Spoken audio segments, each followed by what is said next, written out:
listening to 2ZQ Hot Takes, where we discuss issues both big and small. I am your host, the very handsome Tim Kirk, and this time I'll be reading from my semi-autobiographical novel, I'm Just Making It Up As I Go Along, and Things Have Not Been Working Out As Well As I Intended. Chapter 9583, Temporary Friends, Part 5, Living Death. At this point, I have to recall a number of minor events which add up to a greater picture of what day-to-day life was like when living among and being one of the heavy drug users. What happens when the high is gone? You have to face the music, and although you may be a bit grizzled, experienced in these matters, and somewhat nonchalant about experiences that would drive others to a state of frenzy, you not only know how and what goes into the sausages, but you are actually making them. We were living in a world of delirium, even when not euphorically high, but still under the influence. The morning or afternoon after, as it was, while we attempted to approximate real-world routine tasks and chores, which would ordinarily be successfully accomplished by functional members of society without incident. Instead, we would engage in spirited, animated conversations about such vital topics as crafting our own obscene lyrics to the theme songs of classic television programs and pondering whether or not Anson Williams, as Patsy Weber, was actually singing the theme to Happy Days as portrayed during the opening credits or not. This was all in the mid-'80s, so access to definitive information on puerile subjects such as these remained speculative for the time being because we were lazing about on the living room floor of the place we were being squalid in due to our monstrous drug consumption. We never actually saw ourselves, or more accurately, me, being a guilty bystander. They didn't, anyway, see themselves as behind-the-scenes kind of guys involved in nightlife. They definitely were astutely aware of the criminality, but did not connect casual users in any way to them. They didn't see that. They just built a mental wall up there and refused to acknowledge the possible harm they were causing to the health, wealth, safety, security, well-being, and futures of people who were basically decent people who wanted a kick on a weekend night or just wanted to party and play before the term was coined. And P&P is usually reserved for meth, which was taboo at our place. Nobody ever mentioned meth, except for maybe one or two derisive comments. We wasted our time getting high and failing in every other aspect of our lives. We neglected everything that was not an immediate need, and those were usually just for the sake of keeping the peace with people we regularly interacted with. We were derelict in our duties to ourselves and our peers, contemporaries, frenemies, colleagues, acquaintances.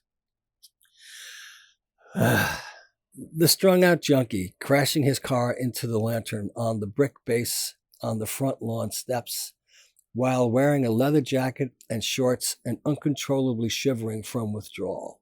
This happened one summer afternoon. It was warm outside. We helped him in, and I parked the car. The lantern and the brick base were ruined. We had to explain that to the landlord. We had to pull the junkie, wearing a leather jacket and shorts on a very hot day, from the crashed car, drive the car off the lawn, and park it safely while the junkie was inside in the thralls of withdrawal. It reminded me of the ABC TV movie of the week starring David Carradine, maybe I'll Come Home in the Spring, or Ratso Rizzo in Midnight Cowboy. My friend knew how to take care of junkies going through withdrawal. Of course he did. He knew how to feed his friend's habit. I did not know he was in possession of smack. He was. The junkie's eyes rolled back in his head, really, just like a movie. He was sweating profusely. He was as pale as a ghost. Giving this guy smack saved his life. How weird is that? Over a week ago, I got my third COVID booster and flu shot, and my right shoulder was stiff as a mackerel. I just cannot imagine injecting myself.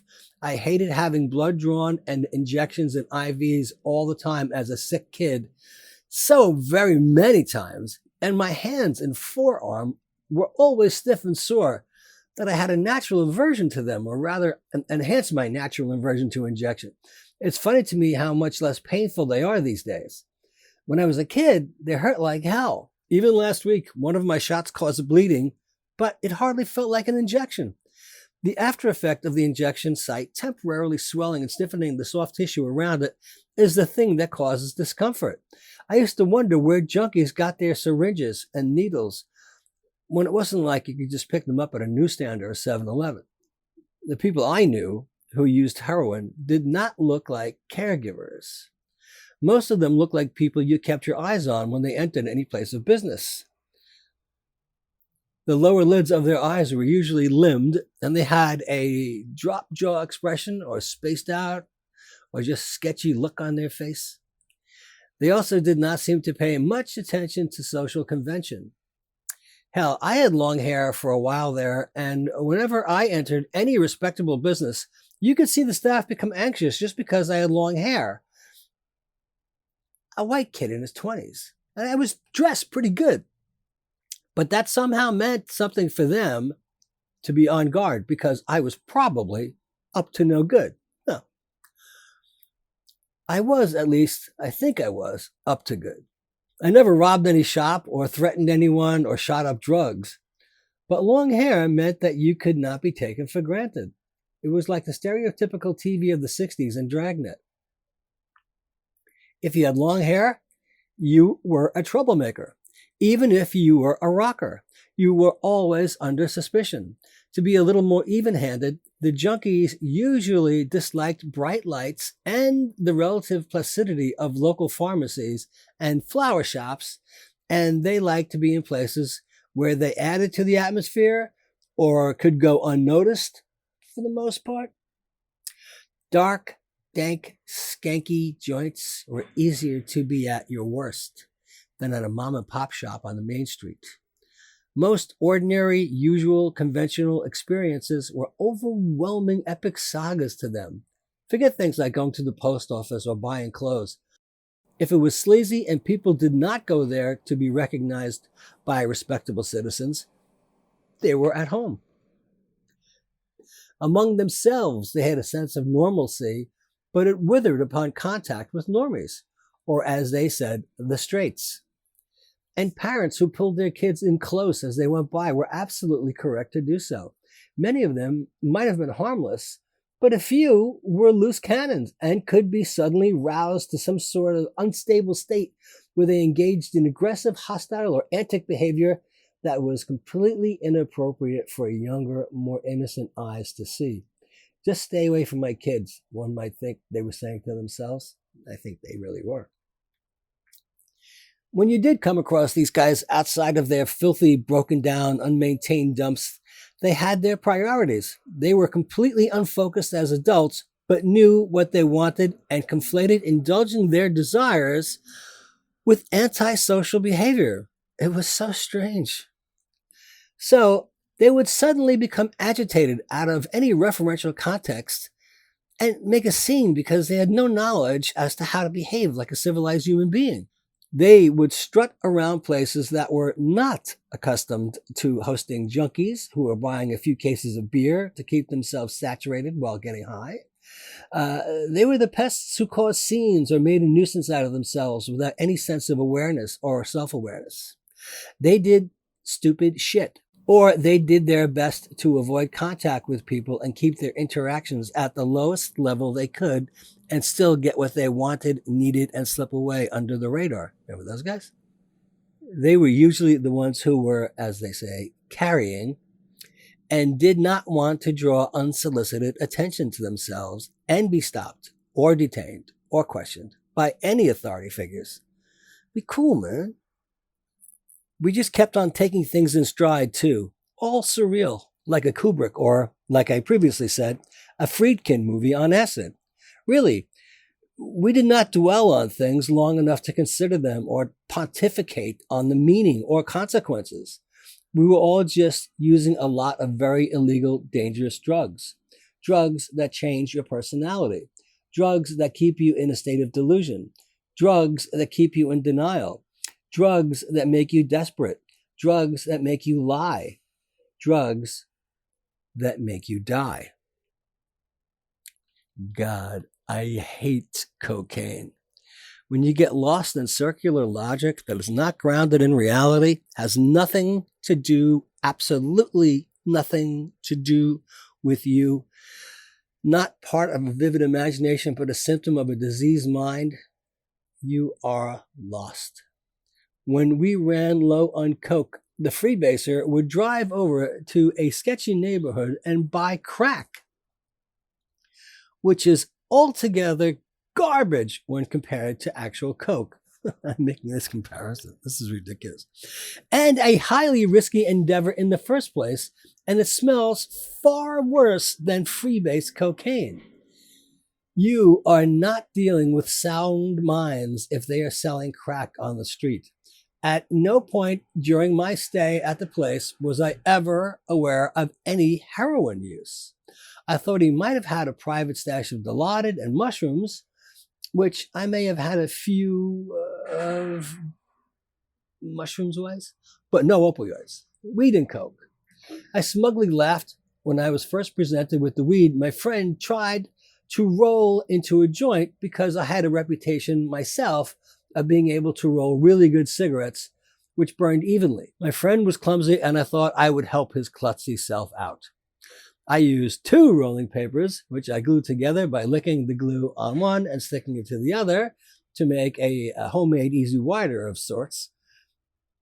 And then I got my hands on this sticky, resin-filled, intensely sticky, smelly, pungent, sticky, dank weed. I had great difficulty breaking it up and realized that my friend, who had been trying to cut it with a scissor, was correct because it was almost impossible to break up manually. This was the 80s, Cheech and Chong time, maybe a little bit past that. Anyway, I finally did cut it up into pieces and rolled a joint, but the weed was so uncooperative that it was a clumpy mess. He let me have the first hit, and I lit it. And I thought, this really sucks because it won't stay lit. It just keeps going out. When I try to burn it, it just won't stay lit.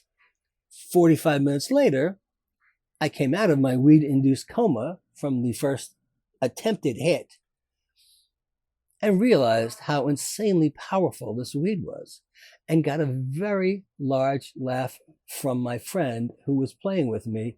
But we finally got a few hits on that joint over the course of several hours and still had at least half for the next day or so on top of the pound or so laying around the house. That was good weed. I don't want to, but at some point I will probably go into the strange sense of blowing your nose and seeing chunks of bloody roast beef fall out of your sinuses. I do recall quite a bit of denial over the possible implications of losing whatever tissue I did from the inside of my head because I used insanely large amounts of cocaine for free every day. At first, it was amusing, like winning a gross-out contest, except that you are the only contestant.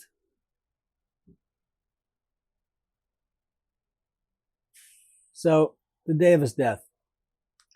My friend had passed away in the overnight from a heroin overdose. He was alone. It was not pretty. I had to go into his room and get his prayer shawl and a few other items to give it to the undertaker and his family in order to bury him according to religious authority. That was very strange. I felt like I was intruding on a dead friend to poke around and find the material things indicative of his spirituality that he kept very apart from his secular life. For some odd reason, he chose to hold on to a cover one would adorn on the arm of a couch with a brocade fringe on it, or something like that. And I didn't know that it didn't need to be buried with him. So, or if it was part of a ritual or anything like that. So I had to ask, sheepishly ask. And being a layman who grew up an Irish Catholic, I did not know if this was part of any religious material, like a shmata or something that needed to be buried with him at all, or if it was part of a ritual. I asked several Jewish coworkers, and they kindly informed me that it was just a couch arm cover, and I didn't have to be concerned. It was not an easy task to rummage through his stuff. I was the only one with the, I guess, personal authority to actually, for lack of a better term, have free access to it. I never knew he actually had any of it while we were at the place we lived at before. This is before I left and before he left. No idea. There was an eerie, surreal addition to the house on that day of his death. His upstairs lessees themselves and co-workers, one of them anyway, were subdued and almost tender, considering they were a little bit on the callous side. It was tragic, sad, and depressing at the same time. I don't remember how I got the call or how I got to the house, but I got there and it was still. Being in the room with the police as they informed his parents of his death over the telephone and hearing the plaintive wail and moan. He was just 26. I'm going to end it right here at this point. And I want to say thanks for listening. See you next time. And as the kiddies say, peace out.